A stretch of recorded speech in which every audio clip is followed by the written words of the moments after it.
It is a great book and I'm enjoying it. There's a lot of topics that are touched on, but I do want to pick up my reading pace. It does leave it feeling kind of hollow. Hi guys, welcome back to my channel, and in today's video we're going to be doing a 24-hour reading vlog, readathon. Yeah, it is currently the last day of the month and I have not finished my TBR for the month, so I am in a bit of a dilemma and I need to finish it as soon as I can, if I can. Today is Friday evening and I kind of want to stretch this out over the entire weekend. I have a couple of commitments like gym and meeting with family and book club meetings as well, so I have a couple of commitments that I need to stick to, and I think that if I stretch it out over tonight and tomorrow and Sunday, I should hopefully get to 24 hours, hopefully. And of course I'll be pausing the timer to sleep and eat and do all of the other things that I need to during the weekend. So the reason why I want to finish my TBR is because I set a reading goal for myself this year, and so far I've kept pretty much on track with it.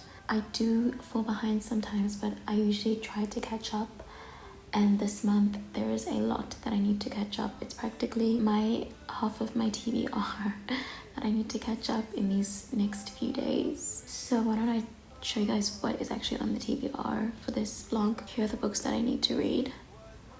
All quite long, if I say. The first book is Pachinko by Jin Lee. It is a multi-generational family story. I know that it is extremely highly regarded, and that's kind of why I wanted to read it, because I want to experience the beauty that is this book. It is a thick girl, around 550 pages in this book, which is quite a lot. The font is very small. I'm very afraid of this, and like I said, I haven't started, so I have no clue about how the reading experience is gonna go for this one, so I'm extremely worried, but I'm also extremely excited. The next book that I have on my TBR is Girl, Woman, Other by Bernadine Evaristo, and this book actually won the Booker Prize in the year 2019. It is a collection of essays or stories about different Black British women living in the UK, and I actually have started this book very little,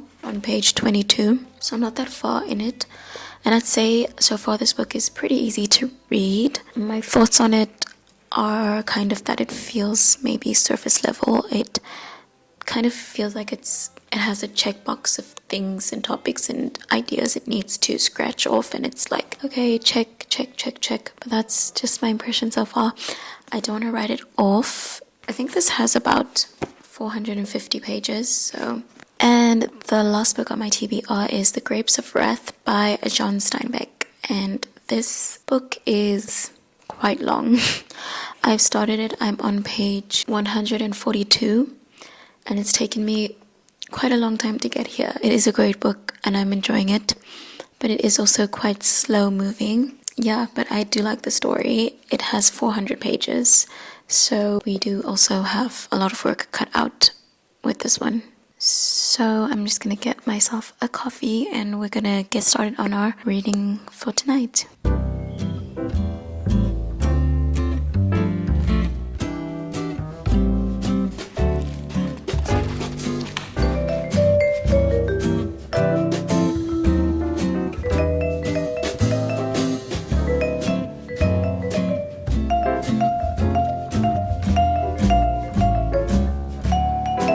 So we have just reached the 2-hour reading mark, and I'm not gonna lie, I didn't get that far. I'm at 98 pages, so for 2 hours that's not that much. I just think that I haven't been enjoying the book, so it is making me go a lot slower than usual. I am also just a slow reader in general, but also not enjoying the book doesn't help at all. But so far, things that I've heard about this book is that obviously it's a feminist book. That's why I chose it, because I wanted to read something that was feminist. But I've also heard that it's really well regarded. Obviously it won the Booker Prize. I've seen people recommending this a few times here and there. And as I mentioned earlier, this is basically like essays, fictional essays following different British black women. We're kind of in Britain as well as going to America, so it's kind of following the experiences of these women wherever that may take them in the world. There is a very strong focus on romantic relationships, and then also just like there's a lot of topics that are touched on. Honestly, if I was to compare it to anything that I've read, I feel like I want to compare it to Hood Feminism. That's one book. And then another book I could compare it to, not necessarily because of the content, but just because of the structure, is Unaccustomed Earth by Jhumpa Lahiri. It's a really good book. I'll just read the blurb quickly for it. This is Britain as you've never read it. This is Britain as it has never been told. From the top of the country to the bottom, across more than a century of change and growth and struggle in life, Girl, Woman, Other follows 12 very different characters on an entwined journey of discovery. It is future, it is past, it is fiction, it is history. It's a novel about who we are now. So far, I'd say that I'm not having the best of the time. I think I'm just gonna swap out the book that I'm reading now for another one. I honestly think I'm just gonna try to continue with this one. I have a long way to go on it, but maybe I don't want to rush it. Of course, it's an amazing book, but I do want to like pick up my reading pace. So maybe I'll be able to with this one.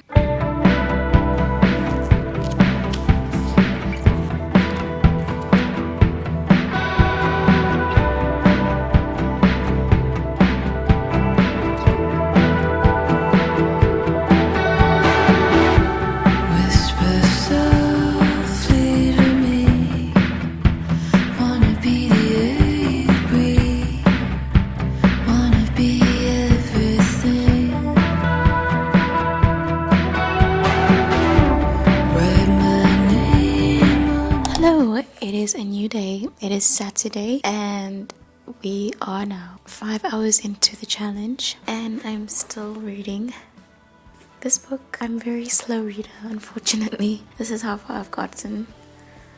Not even halfway. That's crazy. But I'm going to continue on it. Again, I think the book is not really 100% for me, but I do like, there are like small moments of like one-liners that kind of have hit home with me. I think I can share one. As if she was the kind of woman who'd amputate her aspirations to become one of his decorative appendages. I guess it does require context, but it's just like a really nice way of putting that tug between that woman feel in the working world. And as I mentioned, we're following many different characters who are intertwined in various ways, and I think the format is commendable, but I feel like because we are following 12 people, it's like very short. We're not getting enough depth in the characters. I feel like we're just kind of having the characters to introduce these problems that exist societally, which is perfectly fine, but it does leave it feeling kind of hollow. And looking more into the author, Bernadine Evaristo, she has her background in theatre and activism and a whole bunch of cool stuff like that. So I think that her own life experiences 100% shaped the book, which is amazing in so many ways. On the whole, I would say that the book it's okay. I mean, I think it's now 2025. I think in the year 2019, this sort of book with telling these sort of stories would have been more groundbreaking, like before BLM and everything happened. So I think the context that we are in this day and age, this year, I think that, I'm not saying these stories don't deserve to be told. Since 2019, we've gotten so many amazing opportunities to hear voices of different marginalized people.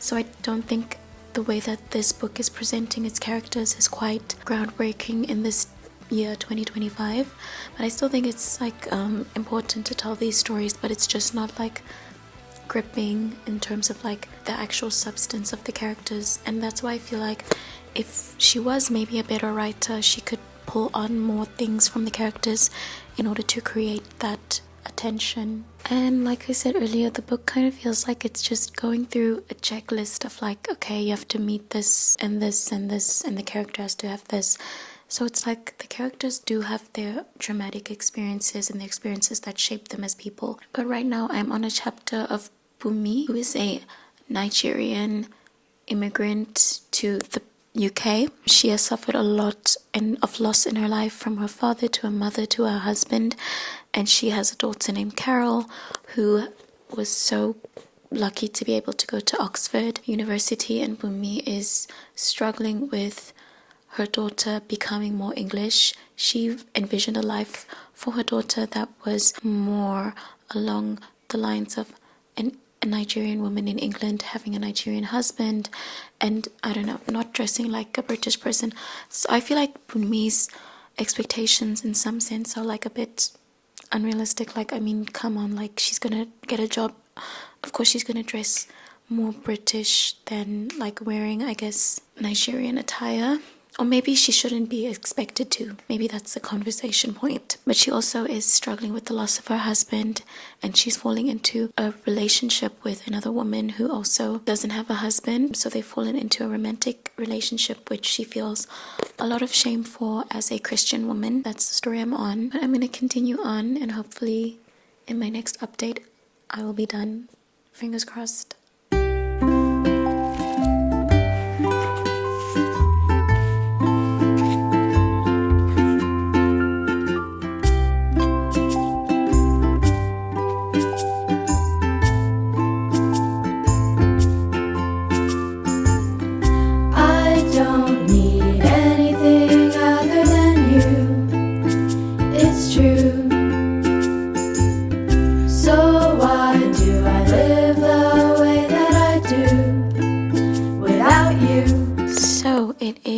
Later in the day, and I have just finished reading Girl, Woman, Other by Bernadine Evaristo. I gave it 2.5 stars, which I didn't expect to give it that. I just didn't feel that connected to the stories, and it felt quite long. I think there was some points towards the end where I was enjoying it a bit more, so maybe I might push it to 3 stars. I'm not 100% sure, but it was not really a fun reading experience for me. I didn't even know what the book was going to be about going into it. I just knew that it had won the Booker Prize. But yeah, I don't think the writing was 100% for me. I think if you're someone who loved the book Hood Feminism, I think you would really like this book, because they are very similar in how they set up, or just in the themes that they explore. Like, this could be a fictional companion to that book to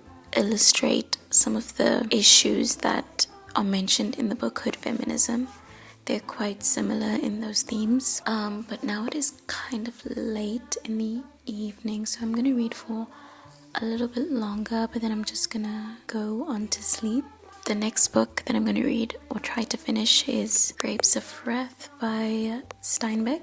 I still have Pachinko. I haven't started that. We'll see how far we get, but I think I should really try and focus on finishing Grapes of Wrath.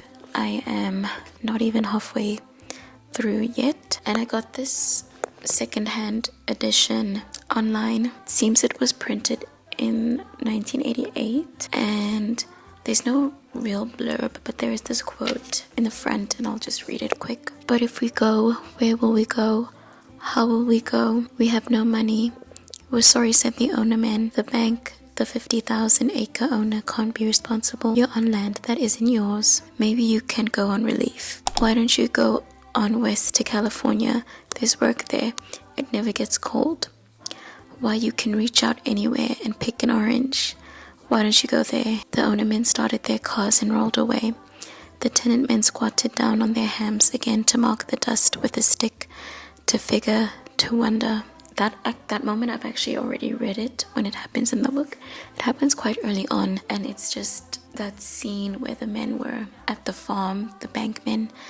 That scene really was beautiful, and it was definitely one of my favorites in the book. Kind of just thinking about living in a world where times are changing, and the way that your grandfather and your father did it is not going to work now, and you really have no way of moving in the world, and it's just very uncertain, just feeling very unmoored. The way that you've known isn't going to work anymore.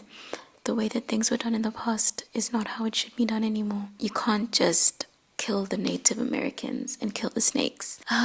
But yeah, that feeling of like facing a new generation, a new society, a new world, and looking back at the past and at how people did things and just feeling very lost. I loved that. I feel like I can relate to that in some parts of my life, and I love the way that Steinbeck put forth that like complete and utter disillusionment of just like, what am I gonna do here?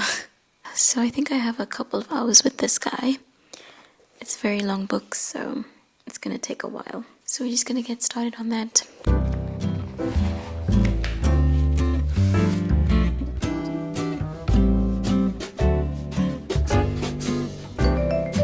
Hi, so it is the next day, and we are officially at 11 hours past in this challenge. I might have to go into tomorrow, but we'll see how that goes, because I do have a couple of things I need to do today. I've already gone to gym, and I have a book club meeting today, and it's like a wine tasting, so I don't know how much I'll be able to read today, but I will try. So we have like 13 hours roundabout left, and I'm now on chapter 18 of The Grapes of Wrath. There's about 30 chapters, but in terms of pages, I'm also not yet halfway yet, so there is still a lot of reading that has to be done. Well, so far we are in Arizona, and they're hitting the desert country, which I feel like is going to be very difficult in terms of water and stuff like that. And we've got a lot of like foreshadowing. We've met a few characters who have outright, not just recently, but from the beginning, there have been characters who have been questioning, those handbills that you have, are they really legit? If they print out 2,000 handbills saying that they need 800 men, and then say 1,000 men show up, then they're going to start fighting for jobs, and they're going to pay them as little as possible. But the Jodes hear a lot of stories from a man who's come back from California and who has lost his entire family, and they still decide to venture on. They choose to have hope and to trust in the system that took their farms from them. They still decide to trust them. With all of that foreshadowing, I think like we know that when they get to California, it's not going to be a good situation. Yeah, there will be death, I believe. I'm not sure of who. I mean, there's already been a death, but there will be a lot more death. And I feel like in the book, I'm getting a large sense of this idea of human spirit versus, say, corporate spirit, corporate greed. And Tom has this belief to just put one foot in front of the other, put one foot in front of the other. He doesn't really like to question what's going to happen or to think more deeply into the circumstances. He's just like, let's just get to California. Let's get to California. And I think it's interesting that the character who is constantly having this imagery of like grapes and oranges, juices like dripping down their face, like that character who had the most positive like representation of what a life in California could be has passed away. So even that exaggerated idea of like prosperity is not present as much. There's a lot of things going on in this book, and I'm enjoying it a lot more than the other book. Right now, I feel like my rating is sitting at a 4-star, just because a lot of the language in this book focuses on, and it makes sense, on the mechanical elements of the time, on the tractors, on the farming, and on the car parts, on the machinery, and things like that. And I am not very into cars and tractors and farming and things like that, so it is a bit hard to read about all of these implements and tools and parts and spanners and things, and I'm just not really familiar with them, and I don't like getting down to the nitty-gritty of like the mechanical elements. That's not really my cup of tea, but we're going to continue on with this book and see where it takes us.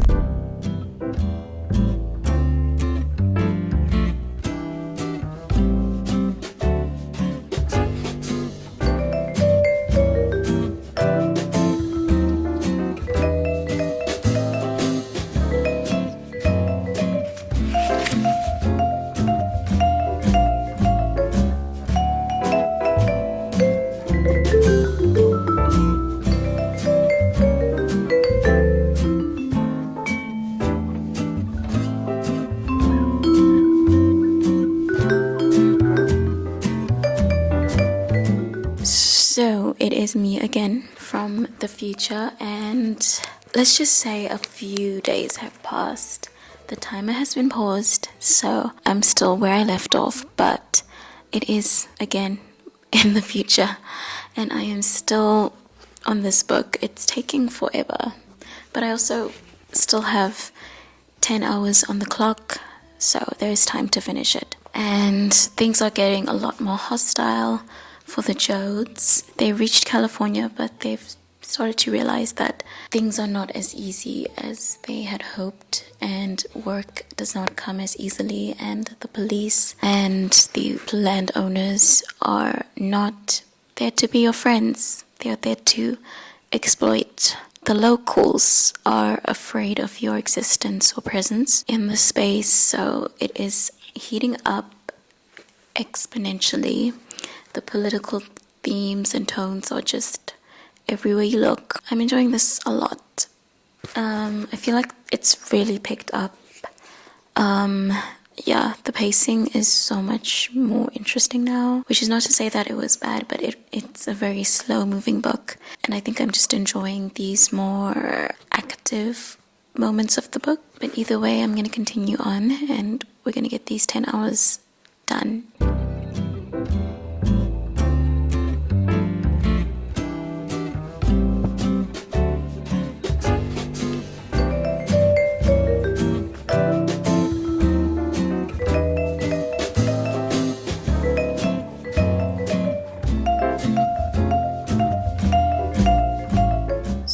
So we are now officially 7.5 hours left in the challenge, and yeah, let's not talk about the days. I am officially 100 pages out from Grapes of Wrath. This book has taken me an insane amount of time. I have enjoyed it, and I am enjoying the place where we're at in the book, but it's just taken an insanely long time to even get here, and I still have like a whole lot more to go, but I'm going to try my hardest to enjoy this next and last section of the book. In terms of like Steinbeck as an author, this is my second book of his, so I do like his writing style. The other book that I read of his, East of Eden, was definitely one of my favorites of the year. This book has a lot of important things and imagery, and it's beautifully written, but you can definitely tell it's not, for me personally, on the same level as East of Eden, but it still is a great book. But I think East of Eden just was on another level. I don't want to say I'm disappointed, but there is a little bit of comparison between the two books, which I shouldn't do because he wrote East of Eden over 10 years later, so as a writer he'd obviously had grown since he had written this book, but I'm still enjoying it, and I'm going to continue, and we'll see whenever I get to finish this video. I did it.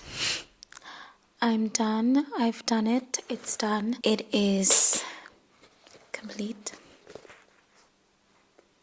We're done. I finished Grapes of Wrath by John Steinbeck. It took a very long time.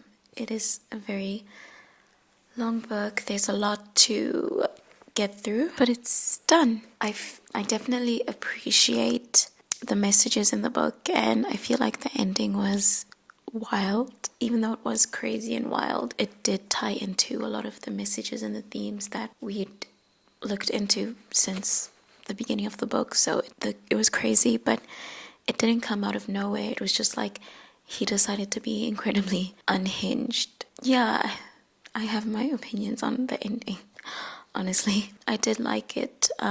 Obviously, like throughout the story, we kind of ride this wave of like highs and lows, and you really don't know where you're going, but you hope for the best, and it kind of does seem that way. There's a lot of hope and naivety within the story, within the characters, and uprooting your entire life on a tiny piece of paper takes a lot of belief, and belief in a world and in a system that just simply doesn't exist anymore. I feel like in terms of character development, one of the things that really interested me was the family dynamic, of course, and how in these tough times the mother figure steps up and sort of takes the place in a way, but like the roles kind of get reversed, you know? and the security and the place that men held is not really that secure anymore. So we get to witness mothers looking at their husband and saying, you can tell me what to do when you're feeding this family. And they're not feeding the family. There is nothing to feed your family with. In terms of things that were nice to see, I think I enjoyed the political aspect of it. I think I really enjoyed how things like discontent and rage and like rebellion are portrayed in the story. And we really get to see how people on all sides of the spectrum are stoked up. In this system, only one man wins. And there's this constant insinuation of unity and humanness and togetherness and working together in order to achieve a greater goal. But it's just so hard to see where lines of division have been drawn. I don't want to even think about how many hours it took me to read this book. It was very long, but I do still have around 4 hours on the timer. In that time, I'm going to be reading Pachinko. I actually read the first chapter because I've been filming this video for a very long time. So I read the first chapter and I really enjoyed it. I thought it was so well written, amazingly easy to read. I think Grapes of Wrath, even though it is a very long book and it felt long as well, it was a good book and there were amazing messages, but the reading experience for me just felt very drawn out, and the accents. But with Pachinko, the first chapter at least was just a breath of fresh air. Very beautifully written, and I know I'm not going to get through the entire book in these next 4 hours, but I'm just going to see how far I can get. And for like a quick little background on this book, as much as I know it, it is on the Japanese occupation. I don't really know the full background, but I know we are following a family. It's a multi-generational story, so we've already delved into that a bit, and like I said, amazing writing. So I'm gonna continue on with this book.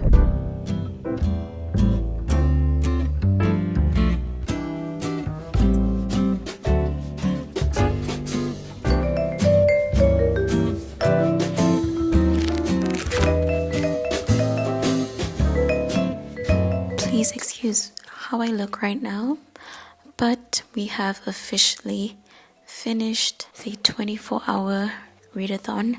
It definitely wasn't over 24 hours or as many days as I would have hoped for. It took longer than I thought, but this was my first one, and I think that, the more that I do them, I'll get better and better at them. So I'm just happy that I did it. And in terms of Pachinko, I got up to page 146, which is like a little bit before the first book ends, and I must say that I'm super hooked on it. Out of the 3 books that I've been reading in this time, this one is definitely top tier for me. It's such an easy read, but it's also emotionally descriptive, and it doesn't feel too overdrawn. It just feels like the perfect amount of words, the perfect amount of emotional description, and I'm loving the characters. I love the way that it's written. I love everything about this book so far. I hate to say it, but I think it's a 5-star feeling on this one, which I'm very excited about. Finally ending on a good note. It's always good to end on a good note. The one thing again is like, with this book, even though I've been reading it for a little bit now, it doesn't feel like I have been. It feels very natural, and it feels like I could just continue and continue and continue. It doesn't feel tiresome. I'm gonna go to sleep. It's very late.